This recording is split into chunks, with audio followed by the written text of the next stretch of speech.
For a brief little commercial, as some of you may know, the speech department has begun a tutoring program here on campus as well, over in the new library. And we now have 2 specific tutors at your convenience to hopefully help you through your classes. And you've actually seen both of them today. The very first student who was introduced with the speech team, Melinda Dotson, is one of your speech tutors.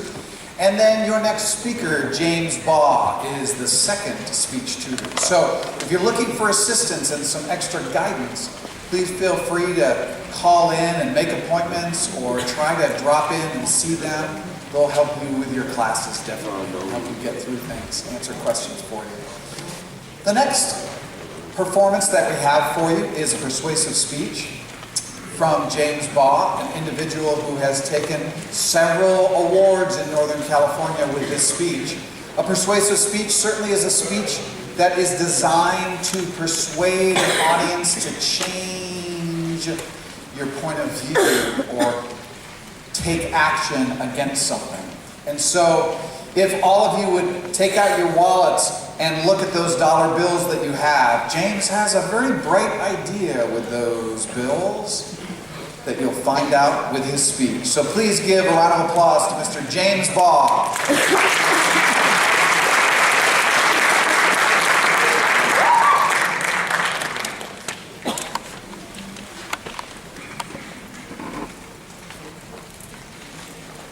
Imagine a fertile farmland viable to grow crops.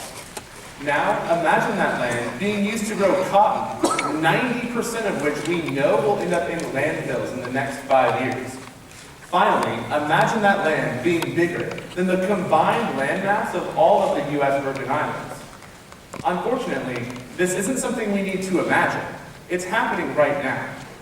According to statistics from the National Cotton Council in 2013, the United States uses as much as 16,170 acres of land to grow the cotton we need to make $1 bills. According to wheatfoods.org, last accessed on January 24th, 2014, that land could be growing as much as 101 million one-pound loaves of bread.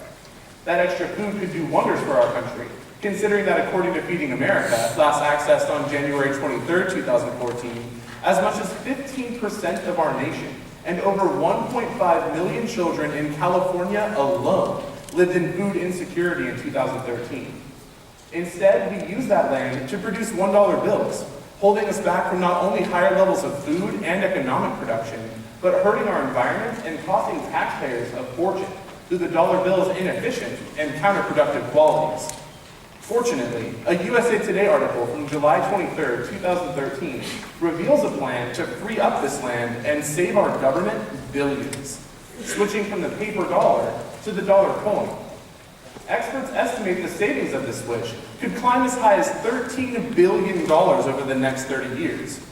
This shows that in following in the footsteps of many of the world's other major economies, there are numerous benefits to the United States in switching to the dollar coin, in terms of our budget, our economy, and even our natural resources. To understand where these benefits come from, we must first look at the reasons why we have, so far, avoided switching from the dollar bill. Second, understand the effects of the transition to the coin. And finally, implement solutions that will allow us to fully reap the benefits of having a more efficient dollar. So if switching to the coin is so good, why haven't we done it already? There are 3 main reasons perpetuating our love of the paper dollar: the initial cost of coin production, the cost of businesses, and public opinion. But let's start with the coins. According to a 2012 report from the Government Accountability Office, or the GAO, the initial cost of producing enough coins to fully phase out the dollar bill would run somewhere around $600 million. The main concern about this cost is that since the savings are projected to take place over 30 years, these initial time estimates could be inaccurate. If that happens, it could take much longer than originally thought to recover this initial cost. Second, there's the cost of businesses. In the same GAO report, major stockholders identified potential costs that could arise as a result of the change to the coin. The short-term costs were upfront and obvious. Businesses would need to upgrade their coin storage capacity in order to accommodate the large influx of dollar coins. They would also need to upgrade or modify any machines that don't currently accept the dollar coin. However, in time for change, a 2013 report by former Treasury Department Assistant Secretary Aaron Klein, this cost is shown to be small, as all government agencies and federally operated machines already accept the coin, as well as any machine produced in the last 20 years by the National Automated Merchandising Association. In addition to this, the 2011 Wisconsin State Journal identified a long-term cost to the transportation industry in the form of heavier truckloads from carrying more dollar coins, resulting in lower gas mileage and higher fuel costs. Finally, there's public opinion.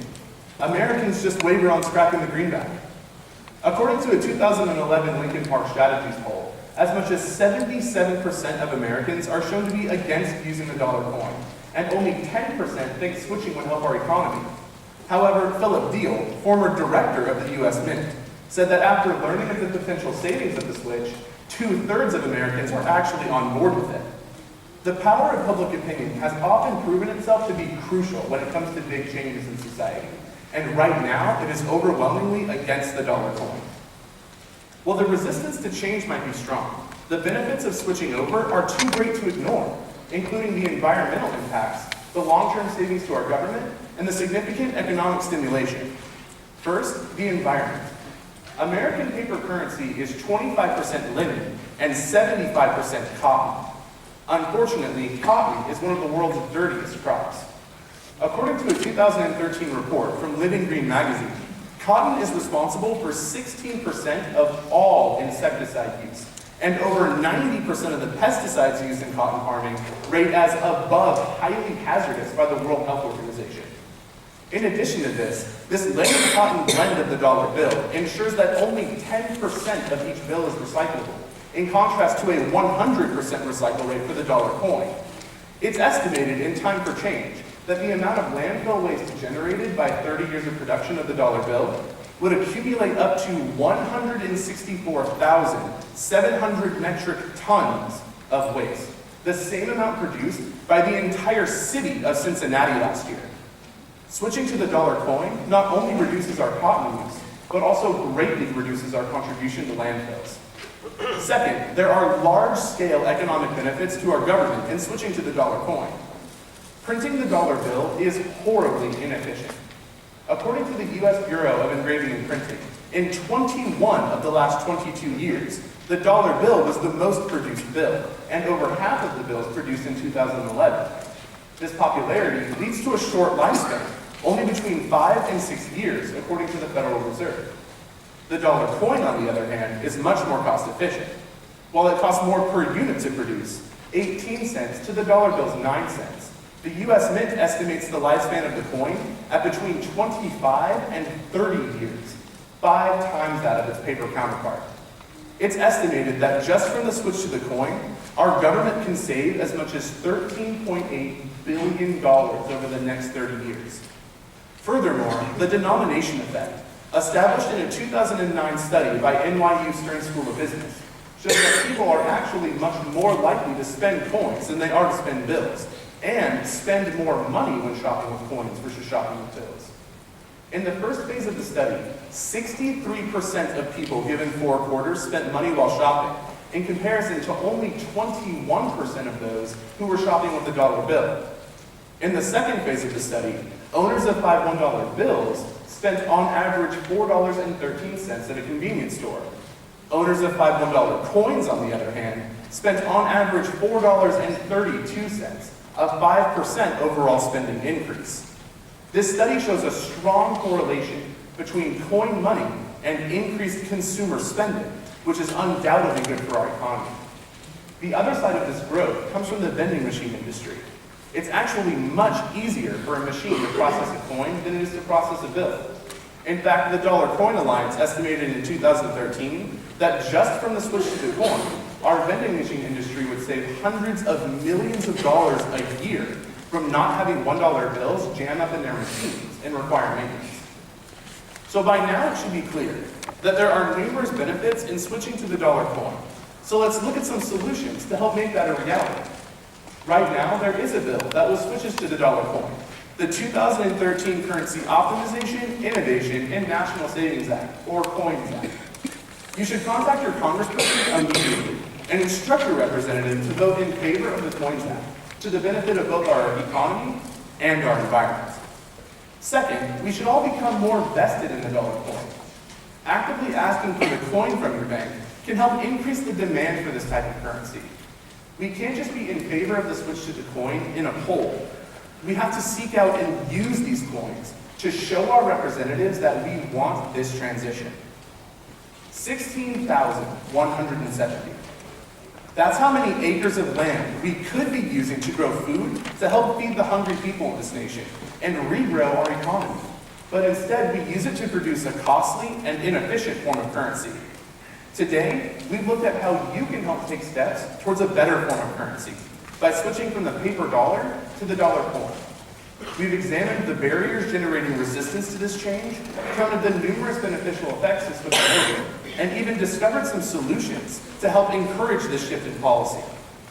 Switching to the dollar coin won't solve all of this country's problems overnight, but it is an example of the type of intelligent policy making our government has been sorely lacking to bring us out of this current crisis.